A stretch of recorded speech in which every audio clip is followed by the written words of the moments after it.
Okay. So what were the three criteria he gave? He said no going into the catwalk, no going into custodian rooms, and then no mechanical rooms. Yeah, no catwalk. Mechanical rooms. No mechanical rooms and custodian rooms. Yeah, just nothing that would get us in trouble. Well, he said those three, so let's just not go in those three, and then we'll go everywhere else.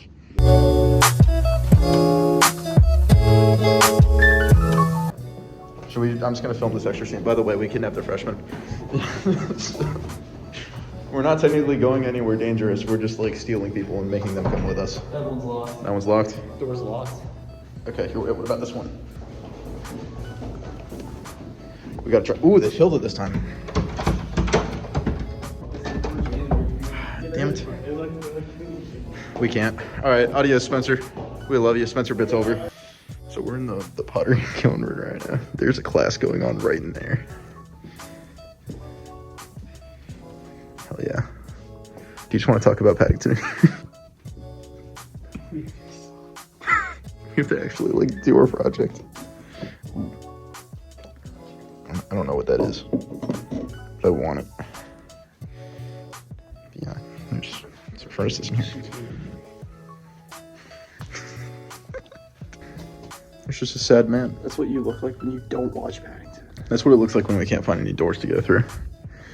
All right, so what was the first category that we had to go over? Let's just like rapid fire through some of this. History. So the history of Paddington. You found the show. There was originally a book from like 1958 that was written. I thought it was like earlier than that. No, it was 58. We can edit something over here and show it. But there was a book that turned into what, a 14 book? I think the 14th one came out at the same time as the movie. I don't know if there's more or less now. So there's roughly 14 Paddington books. There have been 3 Paddington shows in existence, one of which came in 80, I think I want to say 89 to 90, and then 97 to 2000, and then 2019 to present. And this isn't necessarily fact or anything, but I wholeheartedly believe Something's going on in there. We're not going to worry about that. Let's just keep going. Paddington is our American Winnie the Pooh. This is true. And I think, what's some other history stuff to go with this? I think the director, Paul King, that was something I touched on a little bit in the notes. Like Literally the only things that he's done is like Paddington and the Wonka movie, and that's it. Nothing else. This is pretty much all he's got in terms of like actual stuff to work on. He had a couple of shows back in the day, and I think that's how he actually... Alright, so characters. Let's go over that. We've got Paddington. Paddington, our goat.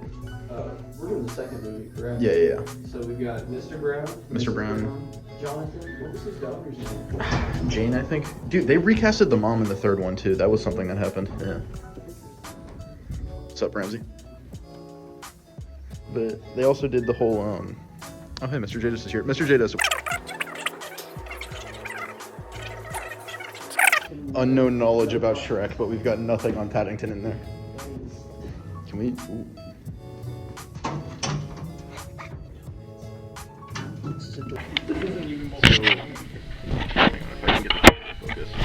We stumbled upon this, the sprinkler valve and mechanical room. The door has been left open. There's nobody in there. We could just go in. We're not gonna. We're good people. We're not gonna do that. But this is a message for the Turpin staff. Leave your doors locked. They're closing all the doors on us. They keep closing the doors. They think that they can contain us. They can't. They ain't stopping us. We are here to talk about CGI and what it has to do with Paddington. I believe the You got this. CGI in this film was outstanding. I don't feel like we need to say this as like a spoiler or anything, but Paddington was in fact CGI. I did not believe it. I thought he was real. Yeah, he was real. I thought so too. I thought the darkest Peru was a real place. I thought everything was real. I was lied to. That's how much this film fooled me. And it is honestly the greatest piece of cinema I've honestly ever seen. I mean, a bear in a hat, what more could you ask for? So once again, ladies and gentlemen, we're outside the auction. They left the storage room that's right next to it, just completely unlocked. Way too many cones. Water bottles to the max. It looks like my grandmother's basement. I don't know what's up with the B-Traps box. I don't want to touch it, and it does kind of scare me, so we're going to leave. I don't know if they're scary. There might be... We don't know. I'll hold the door open just in case, but ladies and gentlemen, we're in the... Oh, the door's open. We're in the pool. Pretty sick place. Not gonna And lie. they really should keep these things.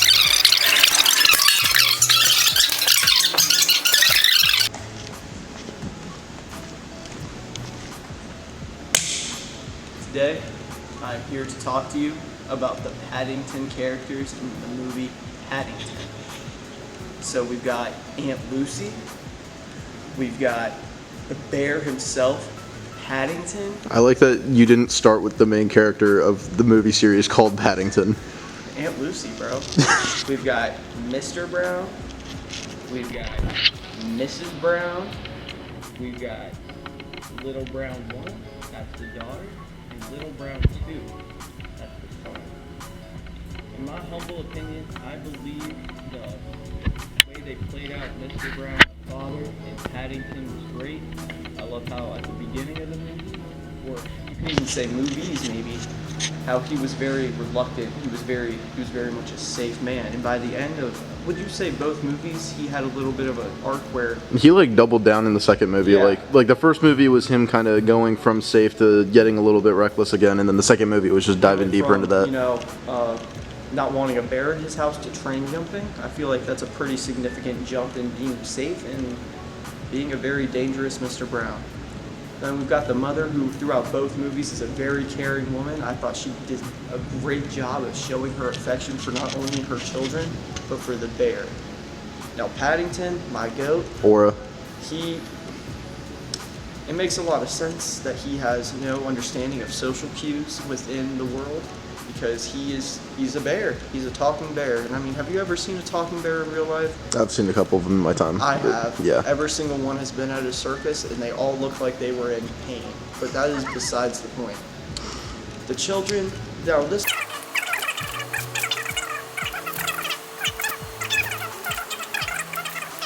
side characters, I like the guy that played Doctor Who. My goat. I thought he was hilarious, just the unnecessary hate for Paddington. I mean, you could tell he was just a lonely soul who had nothing better to do with his life, and that's what made him great. And I think both antagonists were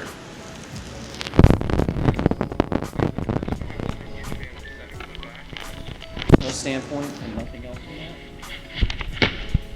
Thank you for listening.